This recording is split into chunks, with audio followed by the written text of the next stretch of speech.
என்கிட்ட வந்து வேல்முருகன் மன்னிப்பு கேட்கணும்னு சொல்றது, அஞ்சாங்குஞ்சான்களை விட்டு அறிக்கை விட சொல்றது, ட்விட்டர்ல பேசுறது, யூடியூப்ல விட்டு பேச வைக்கிறது, இதையெல்லாம் நிறுத்தி கொள்ள வேண்டும். நீங்க எந்த கட்சியினரா இருங்க, எந்த நடிகனுக்கு ரசிகர் மன்ற தலைவா இருக்குங்க, ரசிகர்களா இருங்க, அதை பத்தி எங்களுக்கு கவலை இல்லை.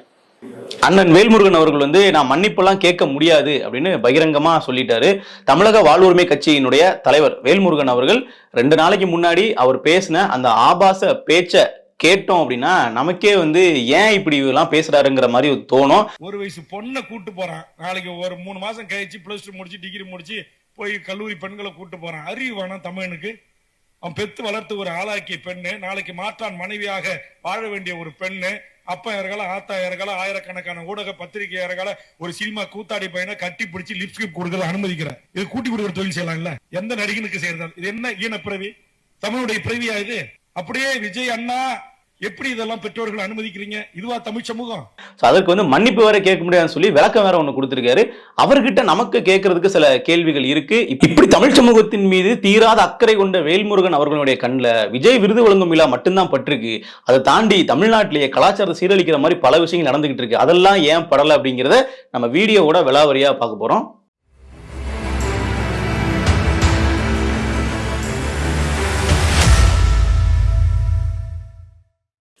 2 நாளைக்கு முன்னாடி சேலத்துல வச்சு தமிழக வாழ்வுரிமை கட்சியினுடைய பொதுக்கூட்டம் நடக்குது. அங்கு பேசிய வேல்முருகன் அவர்கள் விஜய் அவர்கள் குறித்து ரொம்ப கடுமையான விமர்சனங்களை முன்வைக்கிறாரு. விஜய் அவர்களை விமர்சிப்பதனால் நமக்கு எந்த சிக்கலும் கிடையாது, தாராளமாக விமர்சிட்டு போகலாம். ஆனால் அது அரசியல் ரீதியாக இருந்தா பரவாயில்ல, இது ஒரு தனிப்பட்ட ரீதின்றதையும் தாண்டி அங்கு விஜய் அவர்களினுடைய விருது வழங்கும் மேடையில விருது வாங்கின மாணவிகளை வந்து கொச்சைப்படுத்தி பேசுற மாதிரி பேசுறாரு. அந்த மாணவியினுடைய பெற்றோர்களையுமே வந்து ரொம்ப கடுமையா சாடுறாரு. பேசும்பொழுது இந்த மாதிரி நீங்க 2 கிராம் பரிசு பொருளுக்காக உங்க பொண்ணுங்களை வந்து மேடையில கூட்டு போயிட்டு ஒரு கூத்தாடி கூட நின்று அவர் கட்டி பிடிக்கிறது, இது மாதிரிலாம் பண்றதுக்கு பதிலாக நீங்க கூட்டி கொடுக்கலாம் அப்படிங்கிற மாதிரி ரொம்ப தரம் தாழ்ந்த விமர்சனத்தை முன் வச்சிட்டாரு. 2 கிராம் பரிசு கொடுத்த உடனே நம்ம முட்டா பையன், நான் நடிகனை குறை சொல்ல மாட்டேன், ஒரு சினிமா கூத்தாடி பையனை கட்டி பிடிச்சி லிப்ஸ்டிக் கொடுக்கல அனுமதிக்கிறேன், இது கூட்டி கொடுக்குற தொழில் செய்யலாம் இல்ல? இவர் பேச இந்த வீடியோவை பார்க்கக்கூடிய எல்லாருக்குமே தோணுன விஷயம் அப்படிங்கிறது ஒரு சகோதரத்துவமா விஜய் அவர்கள் பண்ணக்கூடிய விஷயத்த ஏன் இவர் ஒரு குரூரமான ஒரு பார்வையை முன்வைக்கிறாரு, ஏன் இவரோட பார்வை இந்த மாதிரி இருக்கு அப்படிங்கிற கருத்து தான் எல்லாருக்குமே தோணிருக்கும். எனக்கும் அதை பார்க்கும்போது அப்படிதான் தோணிச்சு. இதுல வந்து பெருசா தவறுதும் இல்லையே. விஜய் அவர்கள் விமர்சிப்பதற்கு நமக்கு 1000 விஷயங்கள் இருக்கு. அவர் அரசியல் ரீதியாக விமர்சிப்பதற்கு நாமளே பல காணொலிகள் வந்து போட்டிருக்கோம். ஆனா இந்த விஷயத்துல ஏன் வந்து விஜய் வந்து விமர்சிக்கணும் அப்படிங்கிறது தாவேக்கவினருக்கு மட்டும் இல்ல, நாம் தமிழரும் சரி, அதிமுகவினரும் சரி, எல்லாருமே வந்து இந்த விஷயத்துல தமிழக வாழ்வுரிமை கட்சியினுடைய தலைவர் வேல்முருகனுக்கு எதிராகத்தான் நிக்கிறாங்க.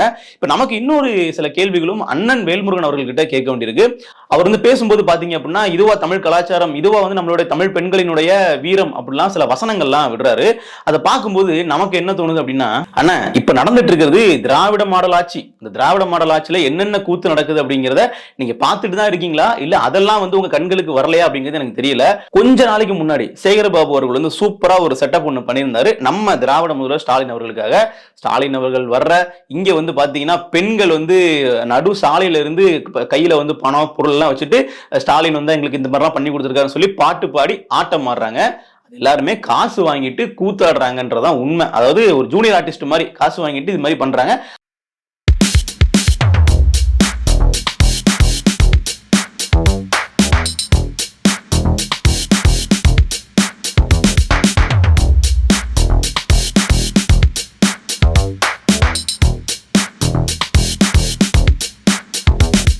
இதுவா தமிழ் சமூகம்? இதா தமிழுடைய பாரம்பரியம்? இதா வீரகுல பெண்கள் வாழ்ந்த மண் தமிழர் நிலம் என்கிறான். அந்த பெண்கள் எல்லாருமே நம்ம தமிழ் பெண்கள் தானே. அப்ப அந்த பெண்கள் இது மாதிரி பண்றாங்க, இந்த மாதிரி வந்து பெண்களை வந்து காசு கொடுத்து ஆட வைப்பீங்களா அப்படின்றத நீங்க கேட்கலனா இதுவாச்சும் பரவாயில்ல, ஒரு நாகரிகமான உடையில ஆடினாங்கன்னு விட்டுறலாம். திமுகவினுடைய பொதுக்கூட்ட மேடைகள் அன்றிலிருந்து இன்று வரை ஒரே பேட்டர்ல நடக்குது. அங்க வந்திருக்கக்கூடிய கூட்டம் கலைஞ்சு போயிடக்கூடாது அப்படிங்கிறதுக்காக ஆடைகள் எல்லாம் கழட்டி விட்டு பெண்களை வந்து ஆட்டம் போட வைக்கிறாங்க.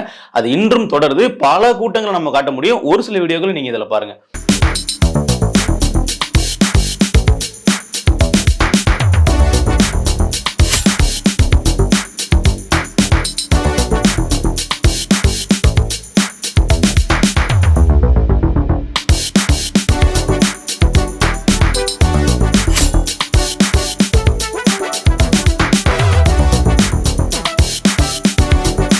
இப்ப இந்த வீடியோக்கெல்லாம் பார்த்திருப்பீங்க. இதெல்லாம் எப்போ நடந்ததெல்லாம் இல்ல. இப்போ நம்ம திராவிட முதல்வர் ஸ்டாலின் அவர்களுடைய ஆட்சி காலத்தில் நடந்த விஷயங்கள் தான்.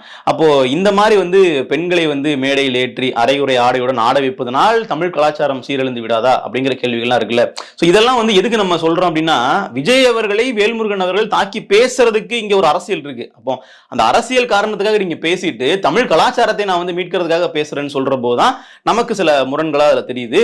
குறிப்பா அண்ணன் வேல்முருகன் பேசும்போது, நான் கலைஞருடைய ஆட்சி காலத்திலேயே மாநாட மயிலாட நிகழ்ச்சியை விமர்சிச்சு பேசியிருக்கேன் சட்டசபையிலேயே அப்படின்னு பேசுறாரு. அதையும் ரொம்ப கொச்சையான வார்த்தைகள்ல பிரயோகப்படுத்துறோம், அதை நம்ம விட்டுறலாம். சோ இப்படிலாம் பேசின அண்ணனுடைய கண்களுக்கு இந்த வீடியோக்கள் எல்லாம் ஏன் கண்ணில் படவில்லை அப்படிங்கிற கேள்வி நமக்கு வருது. இதெல்லாம் ஒரு பக்கம் இருக்கட்டுங்க. நம்ம அண்ணன் வேல்முருகன் அந்த பேசி முடிக்கிற டைம்ல அப்படியே வாழைப்பழத்துல ஊசி ஏத்துற மாதிரி ஒரு கருத்தை சொல்லியிருப்பாரு பாருங்க.